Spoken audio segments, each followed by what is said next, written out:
રાત્રે પુત્રીને જમીન પર સુવડાવી માતા બનાવતી હતી રસોઈ. પોલીસે ડ્રોનની મદદથી બાળકીની શોધખોળ શરૂ કરી. કામરેજ પોલીસ સાથે ડોગ સ્ક્વોડ અને એફએસએલની ટીમ પણ શોધખોળમાં લાગી. ગુજરાત કોંગ્રેસને લઈને મોટા સમાચાર. રાહુલ ગાંધીએ સંગઠન યાદી અટકાવી હોવાની માહિતી. રાહુલ ગાંધી કાર્યાલય તરફથી કોંગ્રેસના નેતાઓ ફરી યાદી આપવા અપાઈ સૂચના. રાહુલ ગાંધીએ ગુજરાત કોંગ્રેસના નેતાઓને લીધા આડે હાથ. ભોપાલ ખાતે કોંગ્રેસ કાર્યક્રમમાં રાહુલ ગાંધીનું નિવેદન. કહ્યું, જિલ્લા પ્રમુખ માટે મોકલાયેલી 2 પ્રકારની યાદીઓમાં જોવા મળ્યો જમીન આસમાનનો તફાવત. રાહુલ ગાંધીએ વધુમાં કહ્યું કે જિલ્લા પ્રમુખ માટે 2 પ્રકારની યાદીઓ આવી. એક લિસ્ટમાં નેતાઓના આસિસ્ટન્ટ હતા, બીજી યાદીમાં કામના અને પોટેન્શિયલવાળા નેતાઓની નામની હતી યાદી. લગ્નના અને લંગડા ઘોડાઓ કરાશે સાઇડલાઇન. ગુજરાત કોંગ્રેસને લઈને કોંગ્રેસ પ્રવક્તા હેમાંગ રાવલનું નિવેદન. કહ્યું, કોંગ્રેસ પાર્ટીનું નવું ટ્રાન્સફોર્મેશન છે. જિલ્લા પ્રમુખો આપશે તો કાર્યક્ષમ હશે, નવું સંગઠન લોકોની સેવા કરનારું હશે. કોંગ્રેસ નેતા જિગ્નેશ મેવાણીએ અગાઉ આપ્યું હતું નિવેદન. 4 ફૂટેલી કારતૂસોના કારણે આખી કોંગ્રેસ બદનામ ન થવી જોઈએ. તમે 4 દિવસ આવીને કેમ્પેન કરીને જતા રહેશો. કોંગ્રેસના વધુ એક નેતાનો પક્ષ સામે રોષ. કોંગ્રેસ પ્રવક્તા ડોક્ટર અમિત નાયકે સોશિયલ મીડિયામાં પોસ્ટ કરી ઠાલવ્યો રોષ. રાહુલ ગાંધીને જાહેર પત્ર લખી રજૂઆત કરી. પક્ષના હોદ્દા અને જવાબદારીમાંથી મુક્ત કરવાની કરી માંગ. રાહુલ ગાંધીના રેસના ઘોડા અને લગ્નના ઘોડાના નિવેદન પર અર્જુન મોઢવાડિયાના પ્રહાર. વર્ષ 2014થી દરેક ભાષણમાં આ મુદ્દો ઉઠતો હોવાનું કર્યું ટ્વીટ. કહ્યું, આટલા વર્ષો પછી પણ સવાર નથી ઓળખી શકતો ઘોડાને. રાહુલ ગાંધીના નિવેદન પર ભાજપની પ્રતિક્રિયા. લગ્ન અને રેસના ઘોડાની ખબર હોવા છતાં કાર્યવાહી કેમ ન થતી હોવાના ઉઠાવ્યા સવાલ.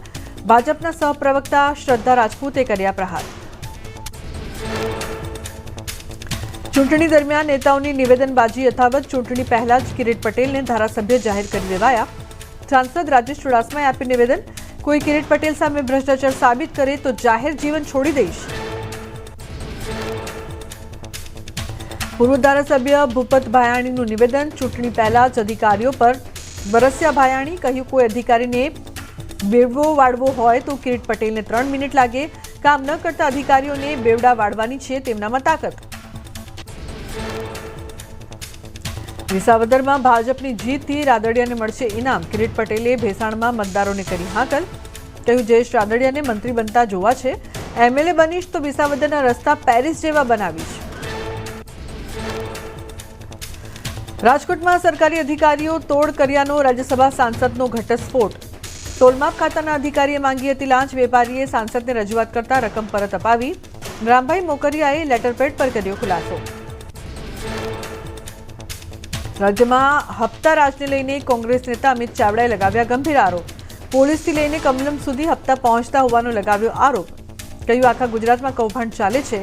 ભાજપ નેતાઓના નિવેદનો ખોલે છે ભ્રષ્ટાચારની પોલ. તમામ યોજનાઓમાં 10,000 કરોડ રૂપિયાનું કૌભાંડ છુપાયેલું હોવાનો અમિત ચાવડાનો આરોપ. કહ્યું, મનરેગા યોજના સહિત ગુજરાતમાં વ્યાપક ભ્રષ્ટાચાર બની ગયો છે સિસ્ટમ. ભાજપના નેતાઓ અને તેમની નિકટની એજન્સીઓની સંડોવણી.